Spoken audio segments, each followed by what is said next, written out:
Okay, 1993 Acura Legend radiator replacement. So there's a few videos out there with equivalent Honda products that are somewhat similar. So I've watched them, but I didn't see one specifically through the net for the 93 Acura Legend. So I thought I'd return a favor to YouTube because I've had a lot of help. So first of all, I started taking off this fuse box. Is going to need to come out of the way. And then in doing that, I realized just better pull the battery. The main cable line for the negative goes down, which this is connected to.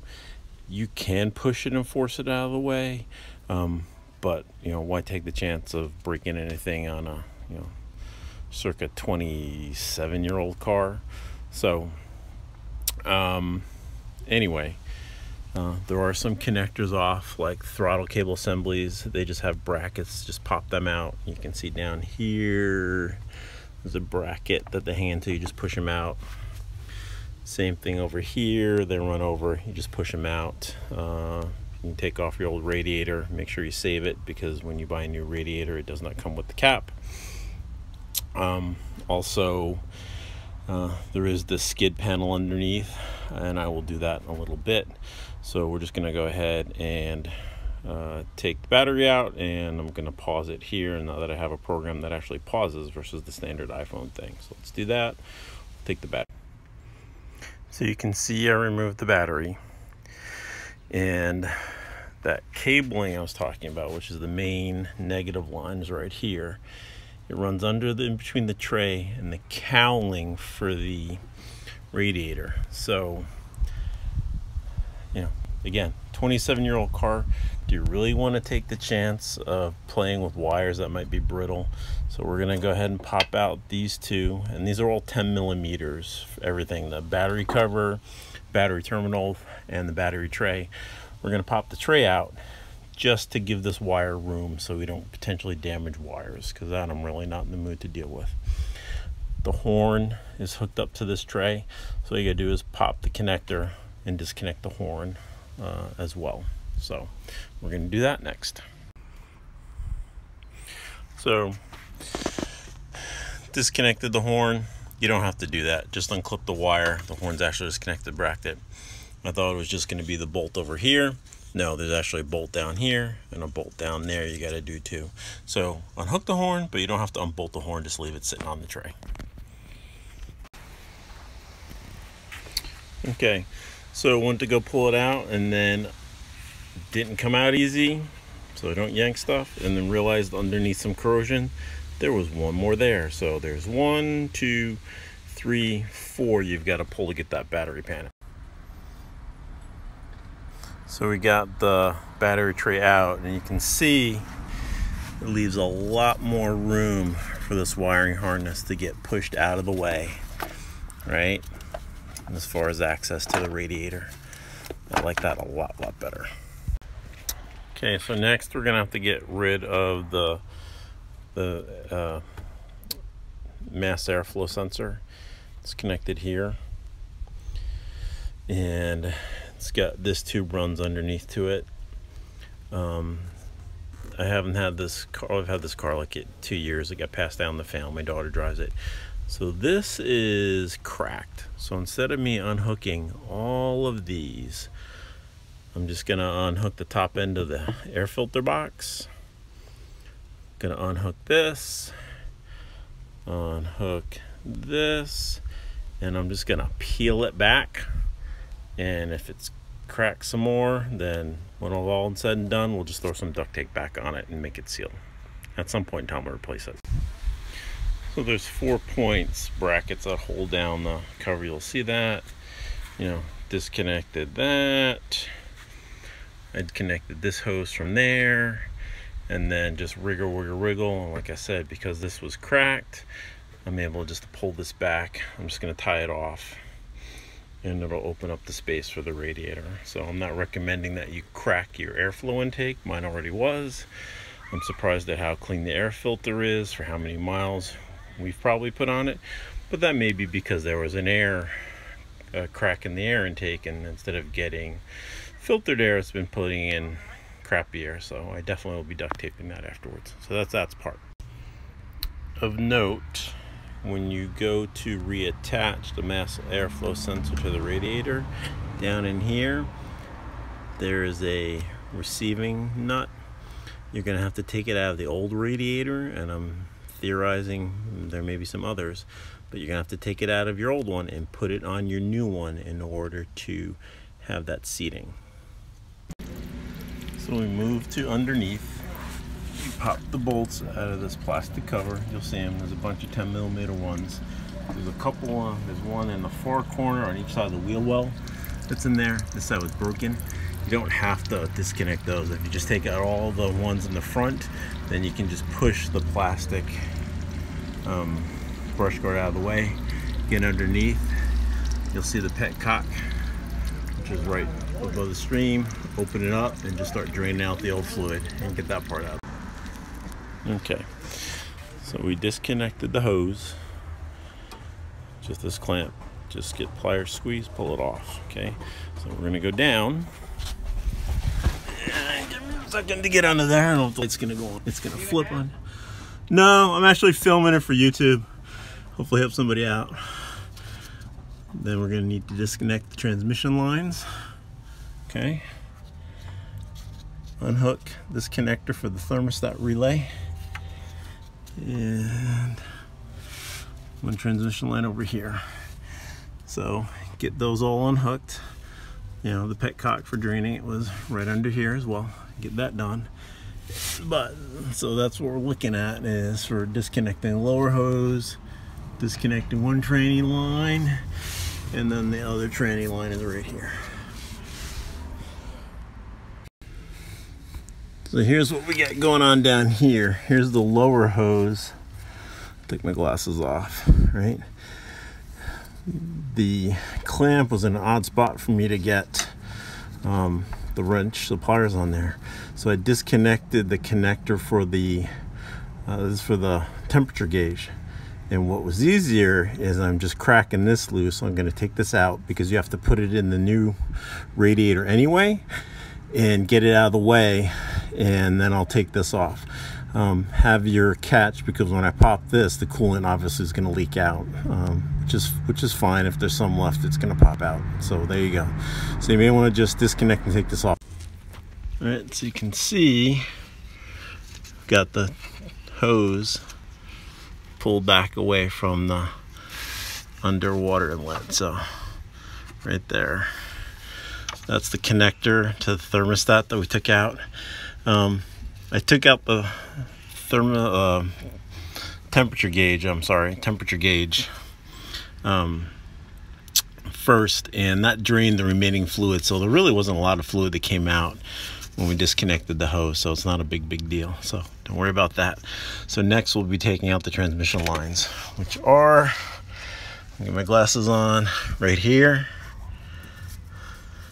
and then another one down there. Same thing, just wrench, clip it off. So took off the one line. You can see where it came off of. Right there. Okay. So a little bit of oil. You're gonna leak some transmission fluid. Catch it in a cup. Okay. I got it in here. Okay, there's transmission fluid in there. And then roughly whatever you leak, and then a little bit more you'll have to put back in. I cut the ends of gloves and put it on the open line and just rubber banded it to keep, it's not even more so to get protect more leaking out, just to make sure you don't get any crap in your lines. And then the other line is right over here. Let me find it. It's over here somewhere, right there. Okay, should be able to see it. There it is. Okay, and all right. And then what we got going on is when you go to take it off, what I found is the clamps. You're actually better off using this type of plier. Okay, And then coming in sideways, if you're going straight, the teeth are wide enough. You're going sideways, you get the whole clamp. So that's what I found for that. So we'll take the other one off. So I'm gonna pause it here. So, transmission line's unhooked and capped, okay? So then what we're faced with is the wiring, if we leave it on when we pull the radiator out, because the fans are connected or not. So if you look down there, you can see on the side the wiring harness right there. Okay, so what we're faced with is I think we'll disconnect it from underneath first, and I'm not sure if there's any other ones.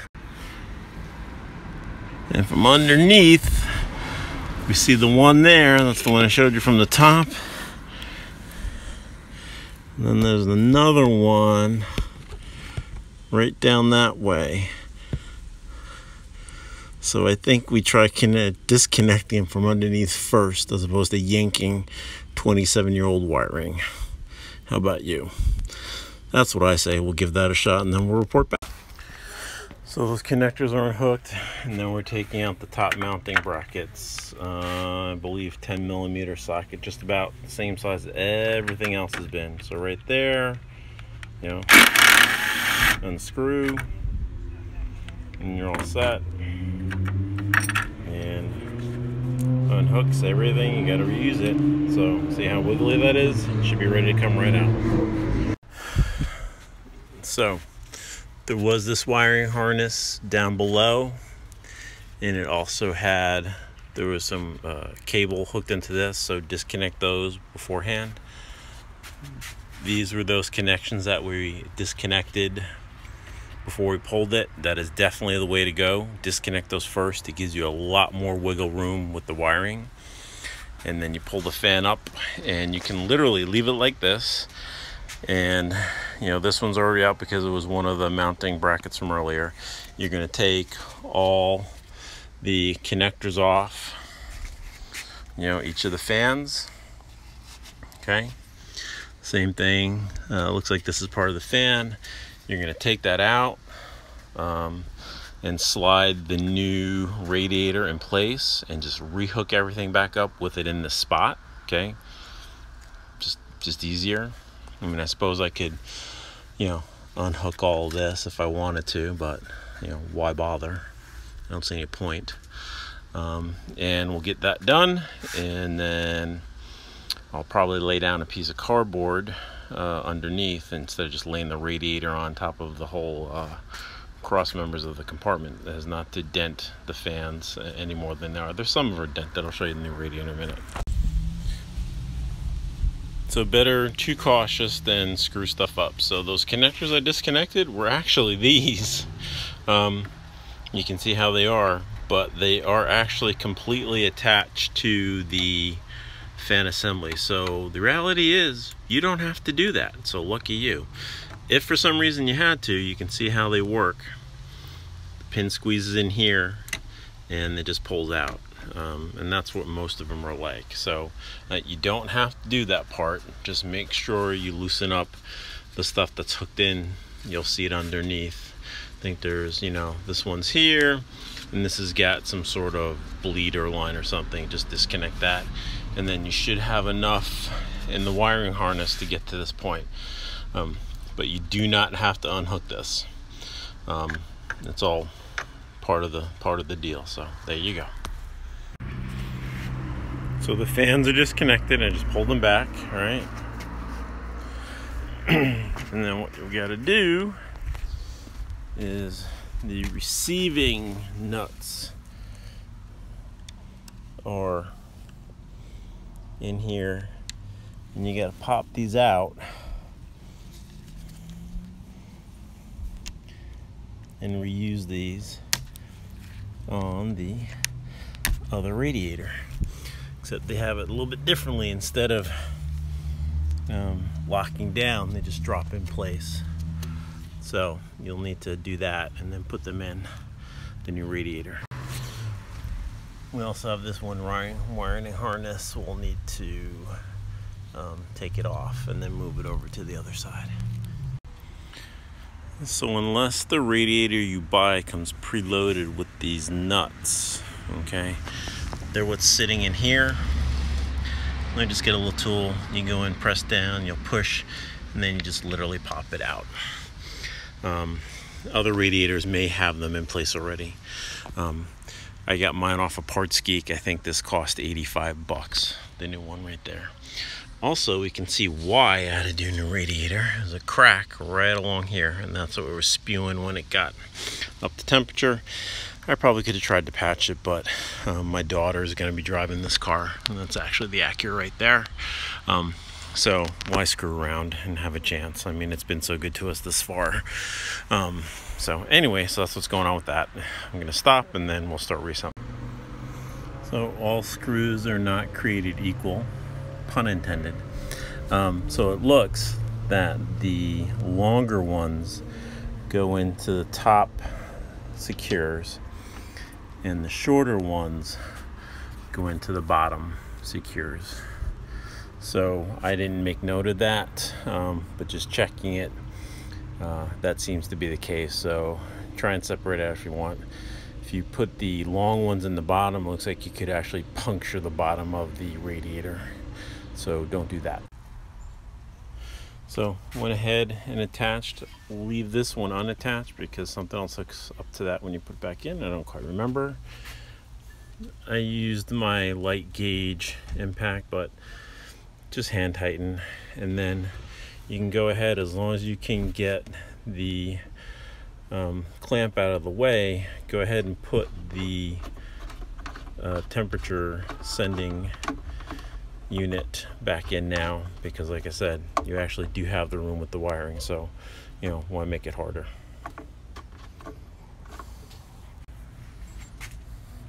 In my infinite wisdom earlier, I told you there were two different size screws. The bolts, no. These ones, they're all the short ones. Those longer ones are actually the ones for the underneath bolting the brush guard back in. So it's all the short ones that go on the fan cowl.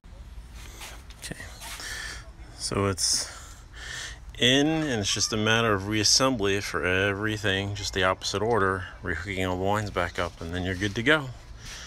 I will have to duct tape that. I broke it, so yeah, up to you. So hopefully this is helpful to somebody. Makes it a little bit easier, but it's really not that bad. On a scale of 1 to 10, this is probably like a 3.5. So there you go. Bye. Good luck. Okay, so after working late into the night, then stopping, I got up and we started putting everything back together. So it is just opposite excuse me, your process of disassembly. One other note I'll make is that when you take out your old radiator, if they're not already on there, there are a couple of round black rubber seating bushings that go on the little knobs that stick out. They kind of will look like these, but on the bottom, I forgot to put those in at first. It wasn't a big deal, just lifted the radiator up and then put them in. When I took the air mass flow sensor off, I did end up tearing mine completely, so just taped it back. Take a picture of everything when you first start. I did not remember at first that this bracket went here, so it was one of my downfalls. But other than that, when you go to fill it back up, get one of the anti-spill coolant funnels. You'll see them, they're in the stores or on Amazon, and you pop it in, you fill it, and it'll allow you to fill all the way, and then plug up the funnel when you're done getting it to point. The other aspect of things you want to look for is over here is the bleed out. So you can crack this open and it will let air bleed out of the system as you're filling it, and then when you get some flow, then you lock it off, because you don't want any air gaps in the system, because it can ultimately cause overheating issues and or inappropriate idling. But like I said, you are fully capable of doing this. It's not that bad. just as a recap, I would definitely make sure you take out the battery and everything out of the way. Having that extra room made a big difference. And I hope this is helpful to somebody who's trying to do their radiator on a 1993 Acura Legend. Thanks. Good luck.